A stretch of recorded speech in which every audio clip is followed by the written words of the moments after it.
I'm an immigrant. We emigrated in 1995, and the funny part of the story of Pawlowski's family is that we did not come here for money. We had a great, successful business, and we were quite happy. Our El Dorado was in Europe. I was working for the richest people on earth. My friends were politicians, ministers, chief of police, people from the front pages. I was building their houses. I was building their summer villas. Life was good, but it was corrupted. And we hated corruption because we grew up behind the Iron Curtain, under the boots of the Soviets. The whole thing was corrupted. You had to bribe the police officers. That was just a system. Everyone was bribing everyone. Everyone was afraid of everyone. So my father decided that he's going to take the family, and we end up through Turkey, in Greece, and the whole craziness started again. Police were coming to my door. I had always an envelope filled with cash. You had to bribe the police. You had to bribe the chief. You had to bribe the politicians. I was building multi-million-dollar houses in national parks. Crazy times, and we were sick of it. We just wanted to live in peace. We just wanted to come to a nation that is ruled by law, by justice, where when you see a police officer, you don't have to fear. He's a good guy. He's a man in blue. If they are coming, that means they have your back, you're covered, you're protected. So we came here for freedom. I'll never forget our meeting in the Canadian Embassy when an officer had an interview with us. And by the way, we came legally here. And it took us 5 years. We had to go through medical. We had to pay money. We had to hire doctors and go through all this craziness of a mountain of a paperwork to come here legally. And it took us 5 years. That's the way to do it. If I knew that you can just show up at the border and you can cross to the other side and they will give you $6,000 a month, that's the way we would do it at that time. But we didn't know. So we did it the right way. No, but the truth is, we wanted to live in a country that is governed by rules and law. My introduction to the Canadian politics was during the Chrétien era. I remember I was watching TV, and there was this incident, a small one. I mean, now those incidents are happening on a regular basis, but $1 billion disappeared from the coffers of the Canadians. And the reporters at that time, they were not as crooked as they are right now. They were not bought and paid for. They went to the Prime Minister and they said, "Mr. Prime Minister, what happened with the $1 billion? Where is the money?" I don't know. I don't know. Ask the Minister of Finance. So the reporters took their big cameras and they did run to the Minister of Finance and said, "Mr. Minister," I don't remember that guy's name, but they're all the same now. "Where is the $1 billion? What happened with the $1 billion? I don't know. Ask the Prime Minister." So they go back to the Prime Minister, and I looked at, I don't remember, it was my father or my mother. I said, "Oh, we are in trouble. It's all the same. It's all the same. It's corrupted to the core." That was in 1995 or 6. Well, right now, during the big lie, as I call it, $2 billion disappeared from the coffers of Albertans. No one is even asking questions. You see, at least at that time, they were asking questions. Right now, billions of dollars left and right are disappearing, and no one is even asking questions. We are, my friends, in a deep trouble. We are in a deep trouble. That's why I believe that we have to have a new set of politicians, brand new politicians. Politicians that have not been part of this criminal enterprise. We need politicians, and I vowed personally that I will never vote for the parties that did this to us. And do not kid yourself. I call the liberals the Nazis. They act like Nazis. That's their ideology. It's a hydra, to be fair, and different things combined together, the same body but multiple heads. And the NEP, my God, they are psychopaths. They're crazy. They are communists and socialists combined together. I mean, I don't know how to describe them. I said quite often, my dog would do a better job because at least he still has instinct. Self-preservation. NDP has no self-preservation. The cat would do a better job. And of course, my big beef is with the so-called conservatives. Why? You see, I was heavily involved in the background as a pastor. I prayed with them, for them. I was part of the Harper's team. Do you remember? Well, if I would tell you right now, especially not some of you guys, like I'm catching up with you. You don't have hair that you would stand up. But some ladies, if I would tell you what I know about Stephen Harper, your hair would stand up. It was him that brought WEF. It was him that took us into this crazy run with the Paris Accord, the climate garbage. It was the conservative government that did this to us. It was the conservative government that opened the doors. But at that time, we didn't know. I was so naive. I believed that the pastors are the good guys. I actually believed that the church is standing on the right side of history. And if you would tell me at that time, when I was a young Christian, that the pastors will be the first ones to shut down the churches and turn their church buildings into vaccine clinics, I would say you're out of your mind, you're crazy. If you would tell me at that time that the pastors will be muzzled up like monkeys, afraid of a virus, and yet we are commanded to lay hands on the sick and pray, I would say you're out of your mind. You're crazy. Even under communism that I remember, I left Poland when I was 17. I saw the whole craziness, martial law and the tanks and the machine guns and the solidarity movement. I remember that like it was yesterday. It was crazy. Even then, the Russians would not dare to shut down churches. Yeah, the pastors and the priests were prosecuted and persecuted, yes. But even them would not dare to shut down the churches. If you would say to me, we will see it with our own eyes that the pathogen that is smaller than 1,000 times smaller than a bacteria, that the piece of Pampers is not going to stop from that thing to come in or go out, the people will be so scared that they will actually shut down churches and the pastors will come for prayer muzzled up like this. I would say, you're insane. Stop drinking. Whatever you're drinking is not healthy. It's obviously messing you up. But it happened. It happened. And we watched this happen. We have fallen so far. The churches have become social clubs. And I want you to know, I was listening to my brother's story, of course. We went through hell back and forth. One day, he was drunk like a pig. He comes to my apartment, and he demands me to give him keys to the car. And I said, no. He says, then I will jump.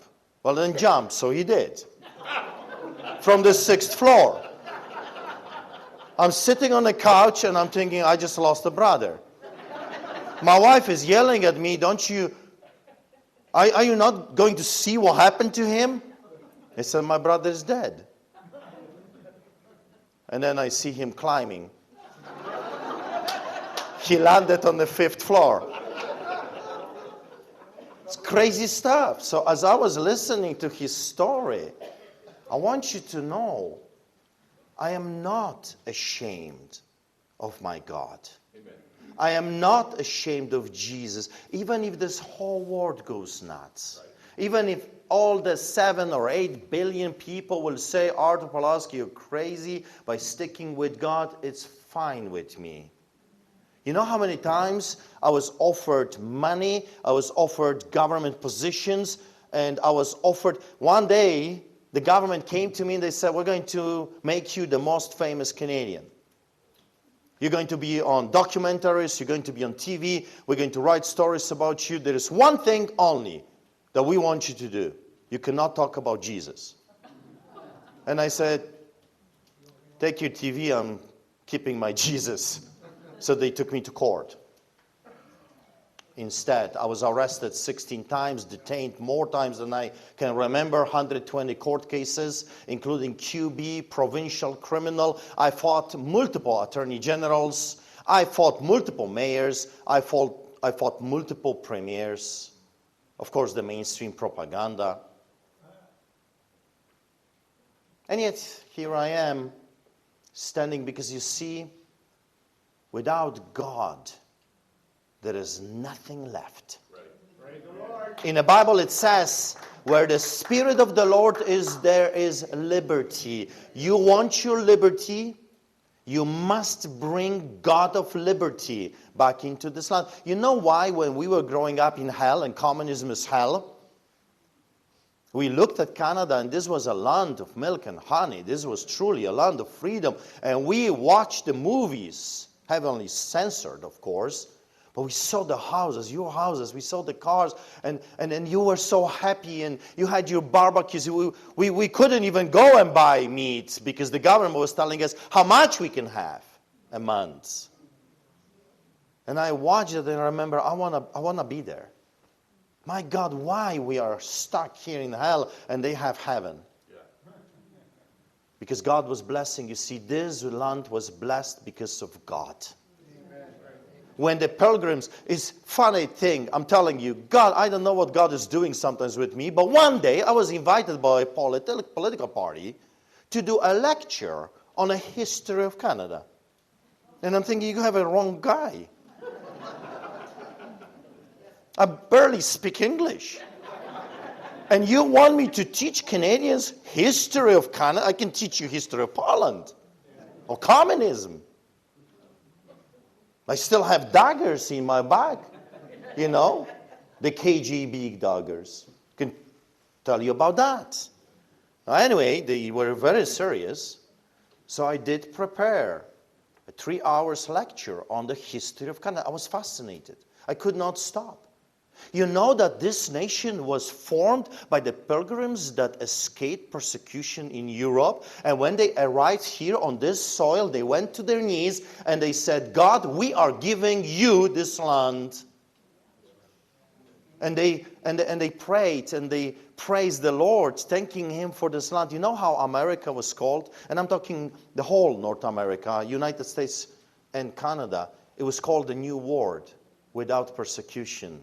A world where a man can go and work hard and achieve something beautiful and leave a legacy, inheritance for his children. All of that is gone. You know that our children will never afford a house unless we die and they take our house when we were still able to buy one. The youngsters coming from the school will never ever afford a house. They can work all their lives. And I'm thinking to myself that our serfs in Poland under the kings had better life than the Canadians right now. You know how much taxes we pay? We pay 55% in taxes. Hidden tax, this tax, tax on top of tax, and oh my God, stop breathing because you're taxed as well. This is your own government that did this to you. We were not invaded by China or Russia or North Korea. This is the people we have elected to protect us, to work for us. I remember this one time, government came to me and they said, why are you biting the hands that are feeding you? And they said, you see, that's the problem with you devils. And they don't like my rhetorics, by the way. I don't know why. I think I'm funny at times. I think my Get Out video was hilarious. It went around the world. It was the most watched video on earth during that weekend. I could not believe it. Because what did I say? I said only a few words. Get out Nazis. Wow. I asked I asked a friend of mine, I said, I don't get it, Rob. Like, tell me, please, I don't understand. I was yelling at them before, many times. They have been hunting us down since 2005. Our church was attacked at the beginning of 2020. Do you know that I have become the first Canadian to get a COVID ticket? You know that? They gave me the COVID ticket. I was the first one in the country. Beginning of 2020. They did a big story on it. The chief of police went up and I was accused of killing grandmas and destroying cities and, you know, like, wow, little me. I didn't know I'm so powerful. I came and I did a little speech, a sermon. And the crown prosecutor, a crooked crown prosecutor from a special prosecutors unit, Stephen Johnston is his name, he accused me of causing Canadian economy over $400 million worth of damages. And my wife looks at me, I didn't know you're so powerful. 19-minute sermon, $400 million.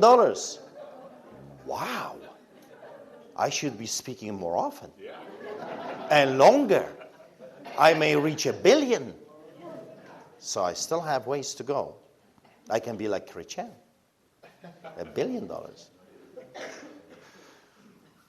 2020, I get a ticket, 12 officers, our parishioner was assaulted, there were bylaw officers, there were health inspectors, I was threatened with arrest, and I was told that if I don't stop feeding the poor, you see, my crime was a soup kitchen. I was not arrested for telling them get out, that came later. I was arrested for keeping the church's doors open and for feeding the poor. I was told that I have to stop feeding the poor because we are in the middle of this crisis. And so I sent a letter to the mayor, I sent a letter to the premier, and I sent a letter to every minister in Alberta. And I said, if that's true, if we are truly in the middle of this great crisis, then my services are needed more than ever. Because what do you think is going to happen to 15 to 20,000 different individuals facing homelessness in a city of Calgary if you shut down shelters and you stop soup kitchens? What do you think is going to happen? What do you think those people are going to do? Because I'm telling you, I work with the homeless people since 1999. They're going to turn into crime. They're going to whack your grandma's head. They're going to break into your garage, into your car, into your house. I know what is going to happen because I would do the same thing, and I'm not the thief. I'm not the bad guy. I'm not the gangster. But you gotta eat. No one replied. No one replied. Not one of those devils replied to me. At that moment, I knew this was a lie. Yeah. Because if this was to keep us healthy and protect lives, they would be interested in actually protecting lives and the citizens. But that was an opposite thing. They threw those people all on the streets. And it was exactly what I said. Crime tripled. So I kept feeding them. The police were showing up. And the culmination was the Christmas. Do you remember 2020 Christmas? We just had the Halloween, right? And those same people went on television, all levels of government, municipal, provincial, and federal. And this is what they said. Children, have a great and safe Halloween. And then a few weeks later, they come on television again. And here's what they say.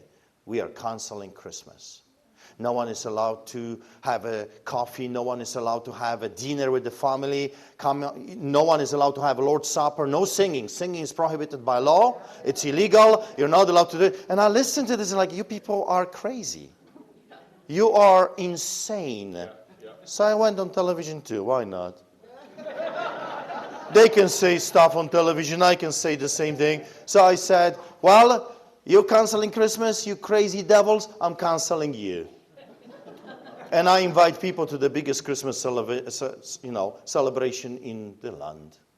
Thousands of people showed up. We had AAA steaks. You see, that's a crime. That's a crime.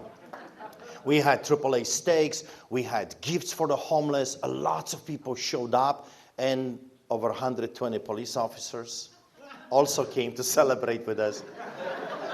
We had anti-terrorists. We had SWAT team, special unit. We had 20 cops on bicycle, and the chief of police came. And of course, it was Christmas. And I was told that I did a crime that probably will cost the entire city of Calgary every life. I was told that I did the unthinkable. You see, it was Christmas, and I hired carolers.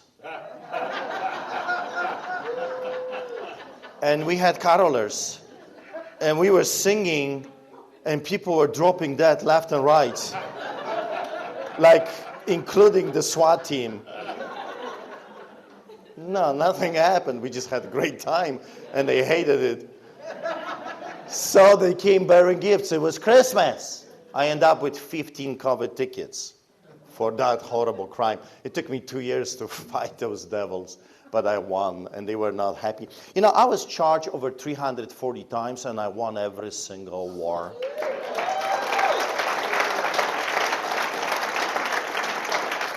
I was convicted before.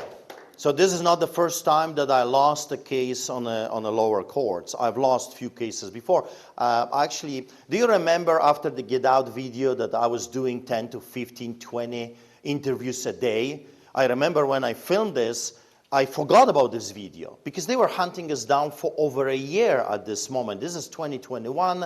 I have police officers at every service, intimidating, harassing, ticketing. Nothing new. I had a meeting with the chief of police, and he says he's going to give me a ticket. And I said, how big? Because he said, I'll give you millions of dollars worth of tickets. I said, why? Let's make a deal. Let's make a deal. Give me one big one. Give me one for $1 billion. So I can become the first man on earth with $1 billion ticket. That would be so cool. And he looks at me, and his eyes are getting me, of course, muzzled up like a monkey. And he's like, he doesn't know what's going on. I don't think he has met a Polish immigrant before.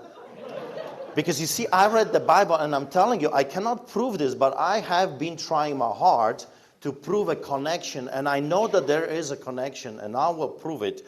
When I read the story about Shadrach, Meshach, and Abednego, you know, when you read the story about Daniel and Joshua and Caleb, when you read the story in the Bible about Mordecai not bowing before the Haman, when you read the story about Esther and Deborah leading an army, I'm telling you, there is no other explanation. They were Polish immigrants. I'm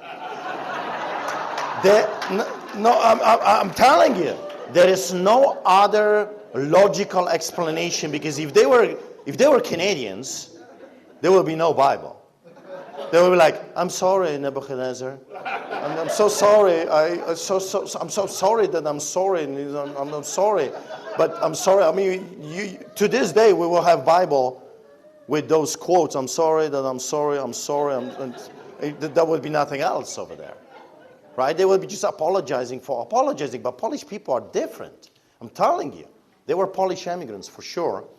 And we just give us a sword and a horse, and I'll just send us in the right direction. It doesn't matter how many.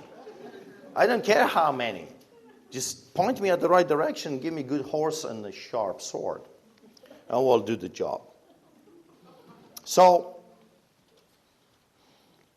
April of 2021 shows up, and they were trespassed, they harassed us, they ticketed us, they threatened us with arrest, and then they entered the church, completely illegal. Section 176 of the Criminal Code of Canada, 1, 2, and 3, prohibits them from doing what they did, but they did it anyway. And the only thing I had for those people was get out. Yeah. I remember, and I'll remember this for the rest of my life, because I was preparing a sermon, and this is a funny part. The sermon was, let my people go.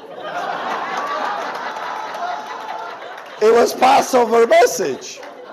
I was pumped in my heart, like, Pharaoh, let my people go. Pharaoh, that was my sermon. Let my people go. And those devils showed up, like, get out. There was nothing else I had, for those masked bandits. And it did not work. So I was getting confused. I thought maybe it's my accent. And I said, if you remember, I said, don't you speak English? I'm thinking, I have to educate the Canadians about their English language. I mean, this is bizarre. This is getting weird. Eventually, I had to tell them 30 times, over 30 times to get out, and call them a few times Nazis, Gestapo, and they leave. And I posted that video, and I was shocked. And I remember I asked my friend, I said, Rob, I don't get it. I've done so many amazing, crazy things in my life. We filled the stadiums. We did great Christian events. And I led marches with thousands of people. And I was on every TV there is. I was preaching in Vatican radio and all kinds of different things. And I yelled at them many times before, and I called them the Gestapo and Nazis before. Why this? I didn't say much there. Just get out, Nazis. And it went viral. And he said, you know what? Because a year later, what you said, you articulated what they have in their hearts. They were tired. The people are tired, and that's what they have. Just get out of my school. Get out of my parliament. Get out of my hospital. Get out of my church. Just get out. You evil, wicked people. And also he said, and your accent. You're a Polish immigrant with a funny accent. And everything combined together, it hits the hearts and the minds of people. To this day, I have people from around the world talking about this. And the most bizarre thing is that when we watch this clip, we gave our lives to God. Because if there is a man out there that is willing to fight and defend the church and the people inside the church, then there must be a God. And that's from around the world. It's incredible. It's incredible. So going back to, of course, I left the conservatives on purpose. I left them for dinner because you've got the liberal Nazis, you've got the NDP psychopaths, crazy people, and then you've got conservatives, the traitors. And my message to the Canadian mind is this: why would you vote for those that have abandoned you? Why would you do the same repetition, the revolving door, voting for the lesser of two evils? Right. Why would you do that? We've done it before. We've done it so many times, and look at us today. Let me ask you this question. We had conservative government before, number of times. Is your life better or worse? Because if it's better, I rest my case. Keep voting for them. But if it's worse, and I'm telling you, since I came here in 1995, I barely can recognize this country. People are hurting. I'm a pastor. People are calling me every day, hurting, heartbroken. They're looking for a job, and even if they get one, they need to get another job just to pay the bills. You know that 30% of Canadians in January could not pay their bills? Do you know that your houses, the mortgage crisis, the commercial real estate is collapsing in front of our very eyes? You know that your fiat currency, the dollar, is coming down, is being shaved every month? You can buy less and less and less. It's all done on purpose. It's all done on purpose. So eventually, I can tell you what happened, of course, the arrests and what happened to me. And eventually I was invited to be part of the greatest civil rights movement in the history of this country. I'm super proud that I was part of the truck convoy. I was part of the truck convoy from the very beginning. They called me way before even they start rolling, and they said, "Pastor, would you become our pastor, the Freedom Convoy pastor? And when we come to Calgary, would you do a church services for us?" And they did not have to ask me twice. It was a great honor to be with those people. They came to Calgary, we fed them, we did fundraising, we loaded them with truckloads of goodies and stuff and different things and money. Off they went to Ottawa, and I was like a little kid. I want to go, I want to go, I want to go. And I looked at I got two bosses, God and my wife. So I knew that God will have no problem for me to go, but I look at my second boss in command, and I'm telling you, I am only scared of two people. God and my wife, that's it. I have no fear. I don't care if you're soldiers. And usually when the police were coming, I said, "Where are the soldiers?" I mean, you will need a lot more than that. So I look at my wife and like, I want to go. Can I go? And he says, "No." So I'm walking back and forth in my living room, like, why not? You see, thank you, God, for wise women. I just want to honor women. Because sometimes we think we are the smart ones, but the truth is like, no, they are the smart ones. We just the big mouths, you know. We just articulate sometimes what they give us. And that's the story of me and my wife. She will come with the wisdom and I'll just say it and people think that's me. And I love it. It's a good deal. It's a good deal. But the truth is, in my house, my wife is the one that is listening. You see, a man like me, like I said, give me a horse and a sword and point me at the right direction. I just want to go and fight. But my wife listens. She sits down and she meditates and she reasons. And that's exactly what happened. She says, if all men will go to Ottawa, who's going to organize the rallies here? We had 15 to 20,000 people every week. And I was preaching all over Alberta. We did a legislature, huge Jericho March. We did, all the cities around, and we had 15 to 20,000 people every week in Calgary. Who is going to lead them? Who's going to be here if you all go to Ottawa? And I said, well, she makes a point, but still I want to go. But her wisdom won, and I stayed behind, and that was a good thing. Now I know that God wanted me in Milk River and in Coutts. Even though I was hurt, and all kinds of different things happened, God had a bigger plan. Yeah. So Ottawa was happening, we were supporting, doing everything we can, and then Milk River opened. Milk River is about 14 kilometers from the border, Montana, Alberta. The Coutts, of course, the Smugglers Inn, and I was asked to come. And the people were depressed at the time. The police officers showed up in black, like the Nazis, pointing machine guns at children playing street hockey. So they called me and said, Pastor, would you please come and do some church services? So I loaded the car, I took my son Nathaniel, we took a worshiper, and we did a service in Milk River. Here is what I saw in Milk River.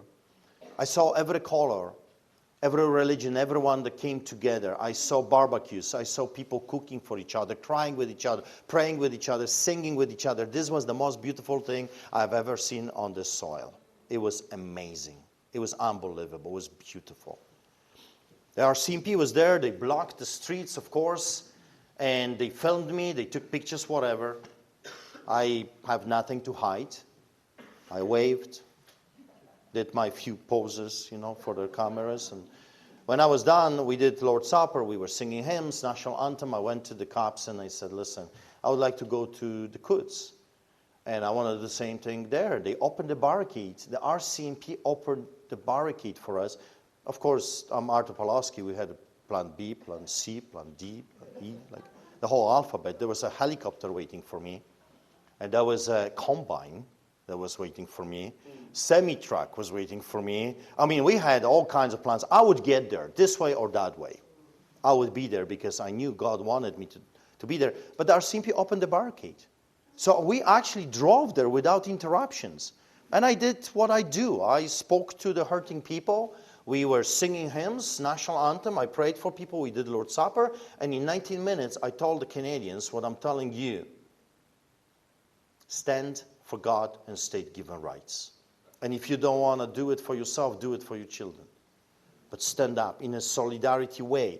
No guns, no violence. You see, Polish people won not because they were violent, not because we had tanks and planes. Polish people won because they were willing to pay the price.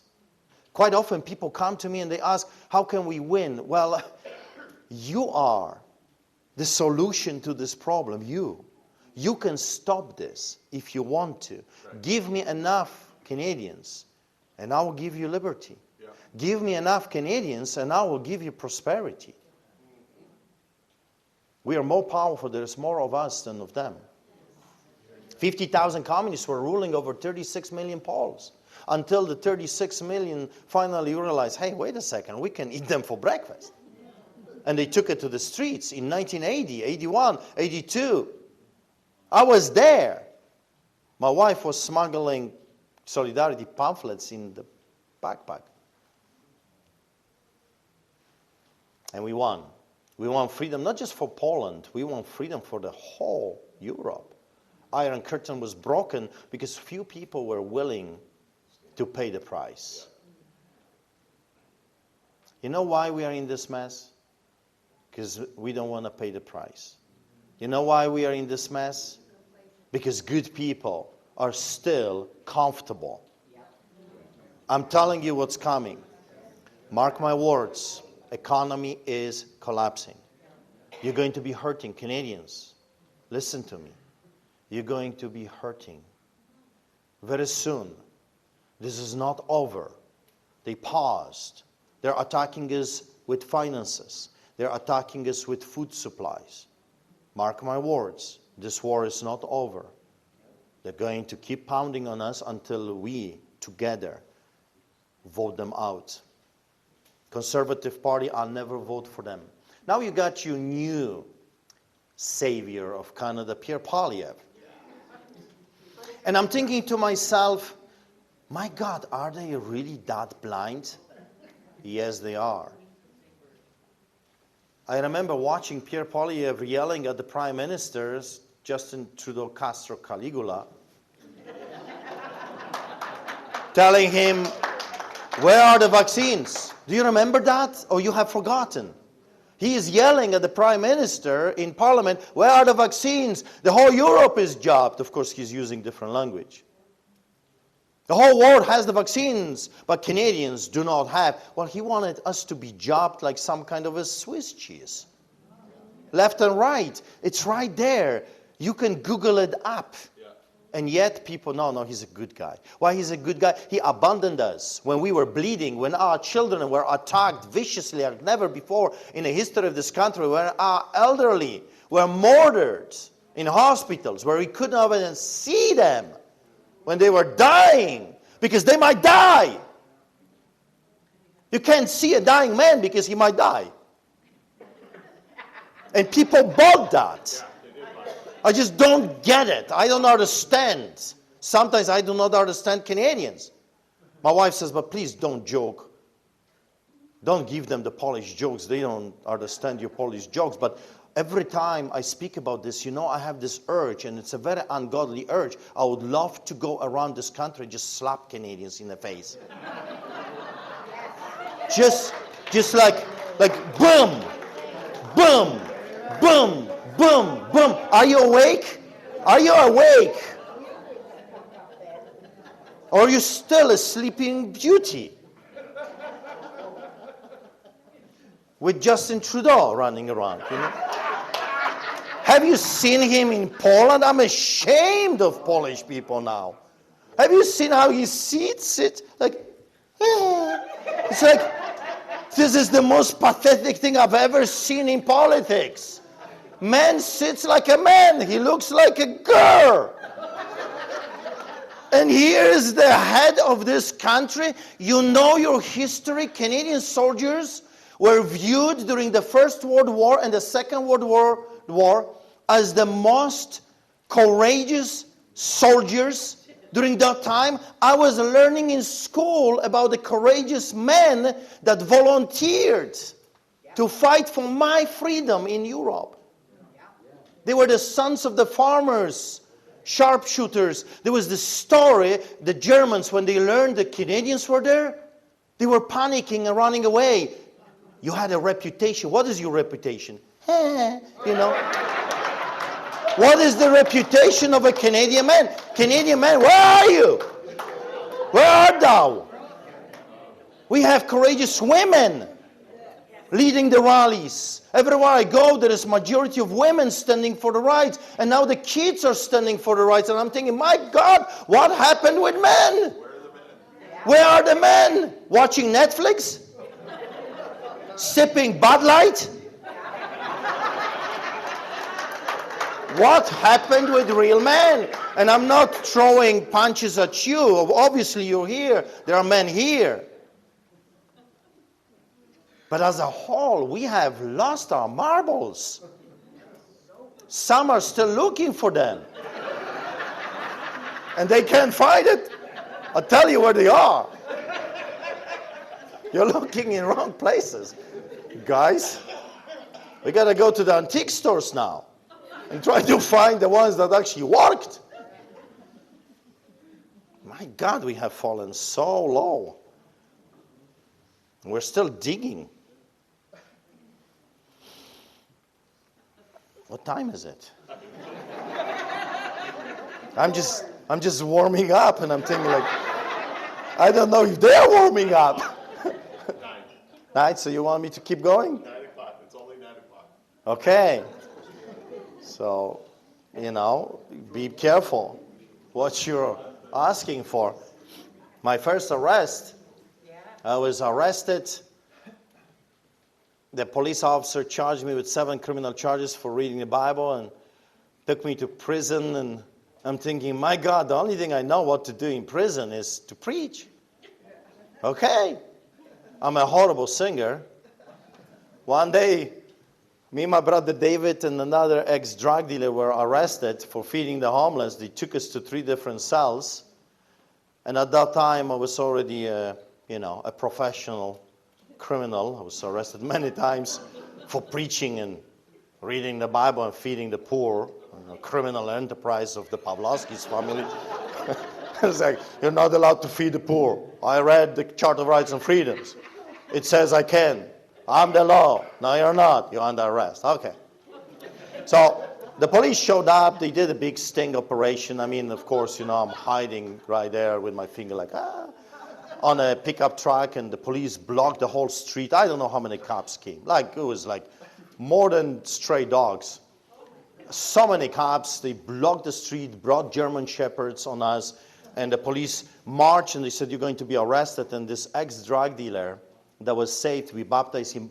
Maurice steps in front of me, and I'm preaching to the people, and there's hundreds of homeless. We're feeding them, and of course there were drug dealers, prostitutes. Police have no problem with them, and so they come to us, and you're going to be arrested. And he steps between the police and them, and he says, you're not touching my pastor unless you go through me. So they went through him very quickly. Slam him on the hoodie of a police car, and then David is filming, and he says, take him too. It's like, I don't know what those police officers, I don't know what's wrong with them. It's like they spend so much time in McDonald's, so they think like they can have, 2 for 1 price. So they always arrest me and my brother. Can you believe it? 2, for 1. So anyway, 3 of us are being taken to the police, 3 different cells, and okay. Usually when they arrested me, it was 24 hours, and then I was released, either on bail or something. So, 24 hours, it's a long time. There's nothing to do. It's a little cell. But this one, they put me in a cell with a table and a chair. So I put my feet up and my hands like this, and okay, I'm in Hawaii now. And I start singing. Why is this important? Because I think I'm the worst singer on earth. When I start singing, my dog is howling. Like I don't know, I hit some kind of a pitch, and it's like, ah! But I was singing, and I had a great time. It was concrete. Concrete, it resonates. And it was so beautiful. To me, angelic, like loud, crazy loud. And I was so super proud, and I was singing this song, King of Kings and Lord of Lords, and this officer comes, and he's shaken. And he opens the door, and on my feet up and my hands like, King of Kings and Lord, And he's like looking at me, you're not allowed to do that here. You're not allowed to preach and sing. I said, well, you invited me in. He shuts the door, and he leaves me, and I continued my wonderful song. I'm telling you, I could not finish that song when the door's open and he brings a paper. And when he opened the door, I could hear Maurice singing with me, and I'm telling you, I think he was the second worst singer on earth right after me, and David is preaching, so it's a gong show. And he says, you're disrupting the whole police department. No one can work here because of your singing. And I ignored him completely. I did not stop. It was beautiful to me. And he says, I want you out. And I said, no.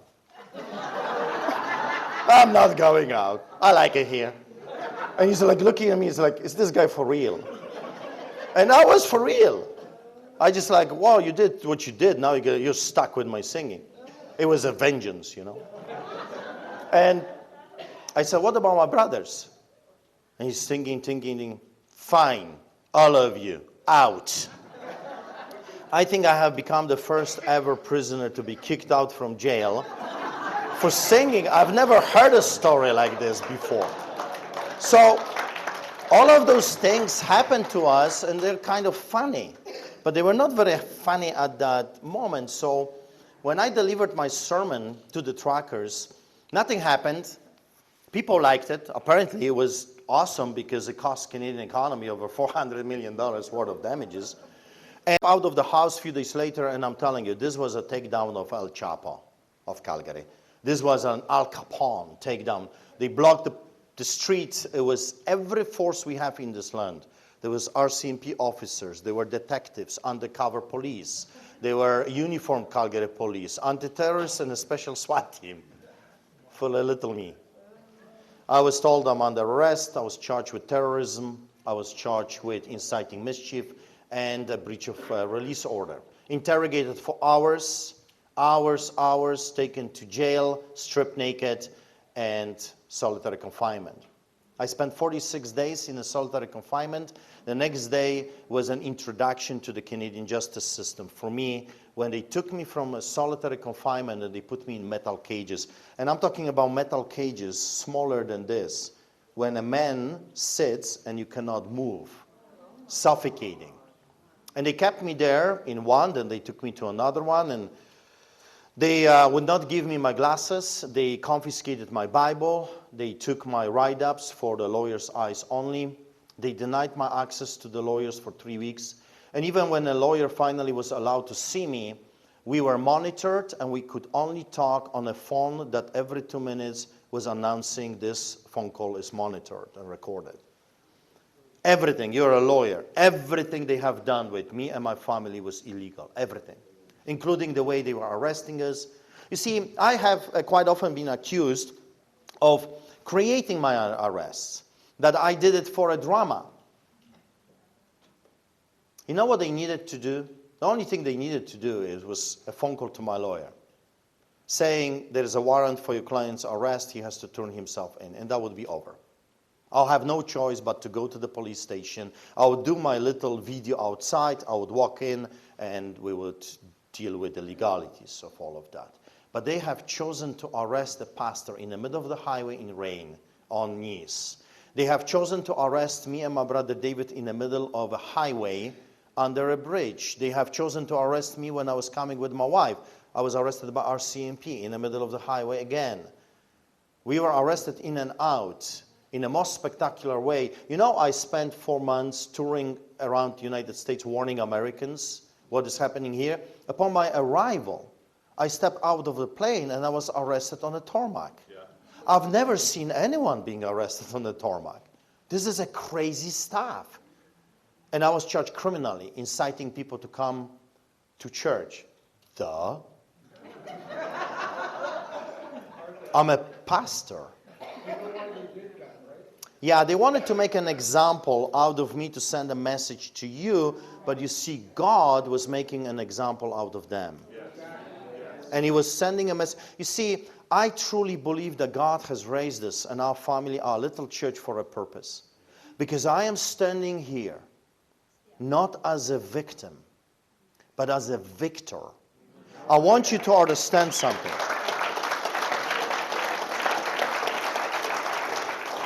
I want you to understand that we can beat them. That when God steps in, it doesn't matter what they think they have. It doesn't matter how many lawyers they have. It doesn't matter how many crooked judges and prosecutors. I want you to know that He is, my God is the judge of judges. That all those judges will stand one day in front of Him and they will give an account for every word and every deed and everything they have done. Every crooked thing, every bribery. I want you to know that they have unleashed everything in their power against my family. They tried to burn us alive in the middle of the night. They unscrewed tires in my pickup truck. When we were driving, the tire just took off on its own. If we were driving in the middle of the highway, we would probably die or have head-on collision with some other vehicle. I was physically attacked, pistols, knives. 5 inmates already testified that the guards were giving them incentives to murder me in prison. And the inmates said, "What? He is a clergy. You touch him, watch your back." I was the most popular prisoner in the country. Everywhere I was taken, and I was taken almost every day somewhere. Stripped naked in front of men, women. I'm telling you, it was no fun. They would come to my cell and they would take me to a concrete one. No washroom, no water, on concrete. Every time they would move me, the inmates were banging on the doors and yelling, "Free Pastor Art, free Pastor Art, free Pastor Art." I led the inmates to the Lord. They sent a petition to the director. They said, "If you don't release this man out, you have a riot." The next day I was released into a common area that I could start church services with the inmates. I prayed for them. God healed some of them. I led multiple of them to the Lord. God was showing up. To shorten the story, I met the judge, the crooked judge, Gordon Crinky. And by the way, there is plenty of crooked judges. The first 3 I called the crooked amigos, the 3 crooked amigos. The first one was David Gates. David Gates, probably cousin of Bill Gates, who knows. David Gates of Alberta gave them the power to enter our church anytime they want with whomever they wanted to. So they showed up with the anti-terrorists. I kicked them out. They showed up again, kicked them again. And they realized I'm a stubborn man. Well, I'm a Polish man, so they should know. Obviously, they did not study Polish history. And so they went to the second crooked judge. This name is John Rook the Crook. I call him the Crook because he's a crook. Associate Chief Justice John Rook gave them the power to arrest anyone that would dare to oppose health inspector. 4.5 million Albertans became slaves. And then they found another crooked judge, Adam Germain. It was Adam Germain that found us guilty and gave us a compelled speech. You remember the compelled speech? We became the first Canadians that were told by the judge, we must recite the government narrative if it comes to the COVID vaccine and all that garbage. And I grabbed the mic. There was media everywhere, and they were so happy. I was found guilty with David on all charges. And I grabbed the mic and said, "Judge, I hope you're listening. I'll never, ever obey your order. So if you want to arrest me, you can send sheriffs. I'm not running away. I will never obey this," and I never did. And then my brother David, he just shared his testimony. He is rougher than me, like a lot rougher. So he grabs the mic and says, "Judge, I hope you're listening to me. While you order, you can shove it where the sun is not shining." And cameras rolling and everything. I was like, "You just killed us. You just finished us off, man." I did this, the pastor's way. He did David Pawlowski's way. And I said, "You just threw us under the bus." Over 40 times, criminal charges. I was charged for baptizing my daughter in a river. I was charged with inciting people to come to church, officiating an illegal gathering, participating in illegal gathering, not wearing a muzzle. A muzzle is a very interesting thing because when I was in prison, I think my family, my wife, was missing my barking, and they decided to get a dog. So when I got out, and why is this important? Because we used to have a hunting dog, but my wife, we are living in a small house, and she said, "No, until we get a bigger property, no dogs." And I love dogs. I adore dogs. I think dogs are smarter than majority of people right now. I think they're highly intelligent, and they understand the self-preservation. I think most of the people lost that. And so when I was in jail, they decided, okay, when I get out, we're going to buy a dog. And interesting part about this dog is that if you try to put a muzzle on him, it will bite you. When you try to put the muzzle on the humans, they will thank you for it. I could never understand that. It's like bizarre thing. So I was charged criminally for not wearing a muzzle. Like my dog doesn't want to wear a muzzle. Remember, David, when we were in jail together, And the police officer comes and gives us this Pampers, right? It's like, listen, I'm a grow-up man. Maybe when I was 5 months old, I was wearing that stupid thing, and you want me to wear a Pampers? No, thank you. And he threatened us. He says, you're going to be charged. I said, be my guest. Whatever. And they didn't know how to deal with us. We were not scared. Because you see, when you know who your God is, that's the only thing you need to know. Who is your God? How powerful is your God? Because if he is some of many millions of idols, then I get it. You will be scared. But you see, my God is the God. Yeah, there's only one. One God. And my God is bigger than all of those hyenas combined together. All those billionaires, those Soros, those crooked judges combined together. That's why I can stand in front of you, even though they've done horrible things to me and my family, and say, we have already won. The enemy just doesn't know it yet. So eventually I faced another judge, Gordon Krinky, a judge that is not even from Lethbridge. He was appointed by the crooked conservative government to look over this case. He found me guilty on all charges. Terrorism. I was the first Canadian ever to be charged under the Defense Act for terrorism. The Crown Criminal judges in a court of appeal. In the meantime, I am super excited, like a little kid, that God has released me to file probably the biggest civil lawsuits in the history of this country. We are actually going, I want you to understand what potentially can happen, and Grant mentioned it. This trial, this lawsuit could potentially be the most important trial in a modern history. What they've done to us was illegal. And if we would lose something like this, then ultimately they could do anything to anyone, whatever they wanted. When I was in solitary confinement on the 45th or 6th day, I was kidnapped, literally kidnapped by sheriffs, shackled, legs, the whole 9 yards. I was transferred in a cage to Edmonton. Edmonton is about 300 kilometers from Calgary. And I was placed in a MAC spot. You know what a MAC spot is? I didn't. I'm still learning this criminal enterprise. So I'm learning as I go. It's a place for the most dangerous terrorists in the country. I was locked in that unit by myself, hundreds of cells, and I was the only inmate. I received a letter underneath my door saying that I am extremely dangerous. And I am to be housed alone, half an hour a day out. Sometimes they kept me 26 hours straight in a cage. And that I am not allowed to have any interactions with humans.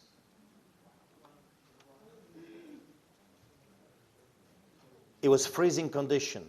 Minus 28, I was shivering. I could not sleep, I could not function. And I asked for the blankets, it was denied. The officers laughed and said, at least you have fresh air. So when I was released for half an hour, I took a shower and I called my wife.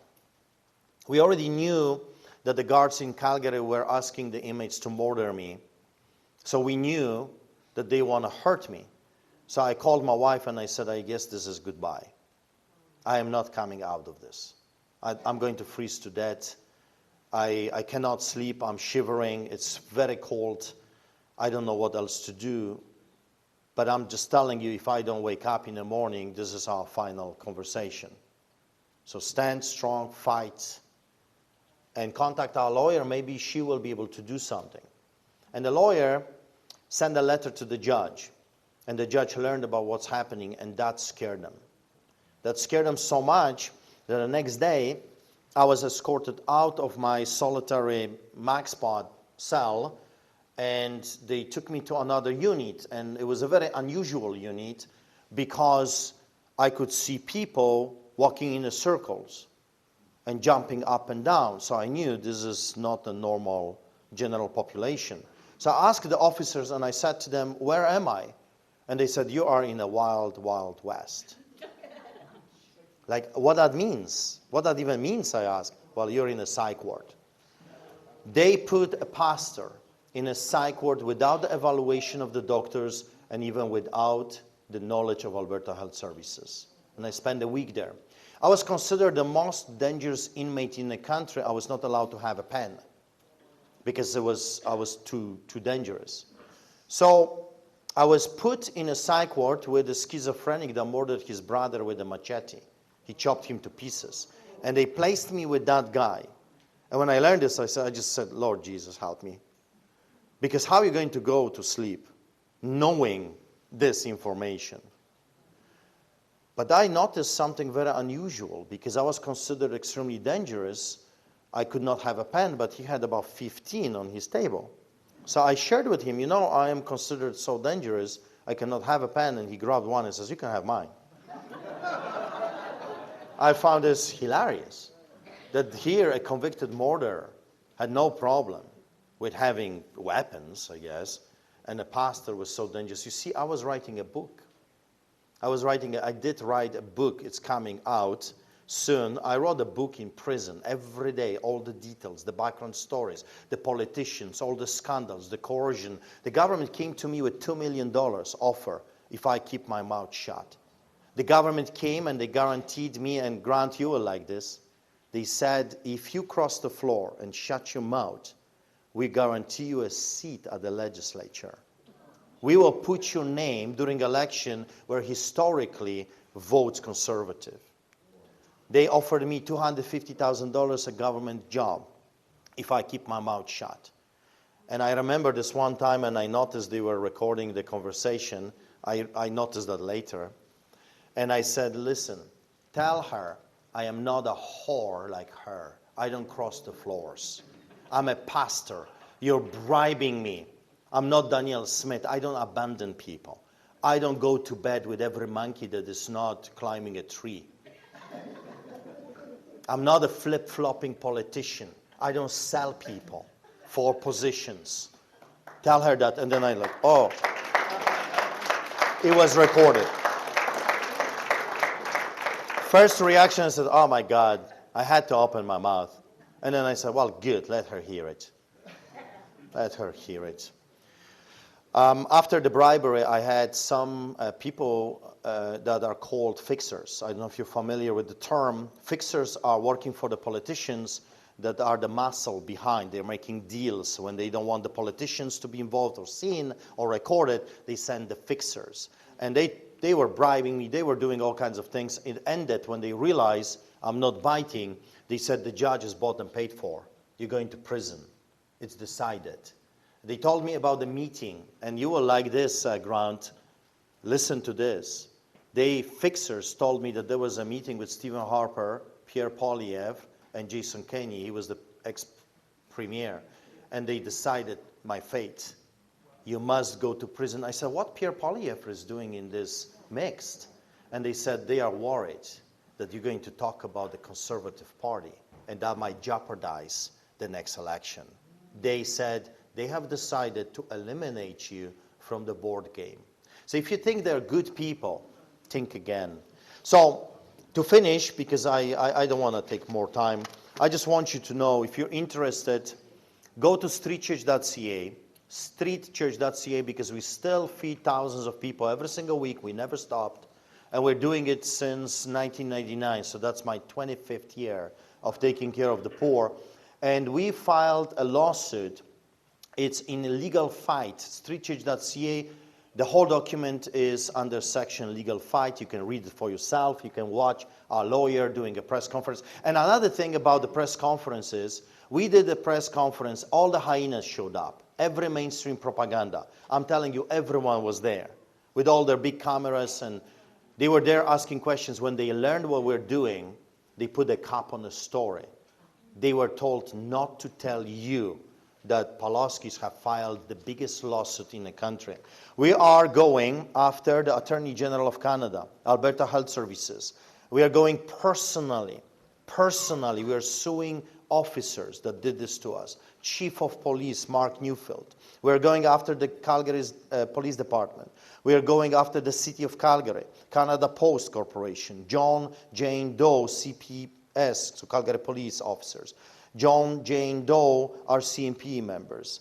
John Jane Doe's 1 and 2 We will go after the people that we will uncover through the discoveries and through the process, the people that we do not know. I believe that Canadians deserve to know who did this to them. I believe that Canadians deserve to know who was sending the orders, who was giving them orders, why the police came. I want to know who was telling the officers, go and arrest them and invade their church. We are going after a prison, of course. We are going after government organizations. We are claiming, and you will appreciate that because it has not been done in this way in the freedom movement yet, we are claiming conspiracy to commit crime. We are alleging that all those government organizations and individual players have conspired criminally against me, our church, and my family. And we have the proof that they did this together. So, of course, there is allegation of torture while metal cages and what they've done to me. I had bruises for over a month. I have been treated like you don't treat real criminals. So I'm very excited about this. And of course, we need help. After we filed the claim, they put the cap on the story, and I started to receive phone calls and texts from government. They were telling me that this is going to be going on for 10 years. I was told that it will cost $1 million and I cannot afford it, so I should drop it. So make a deal. And I'm telling you, and I know that there are some people here that work for those devils, I'll never, ever stop fighting you until Jesus comes back.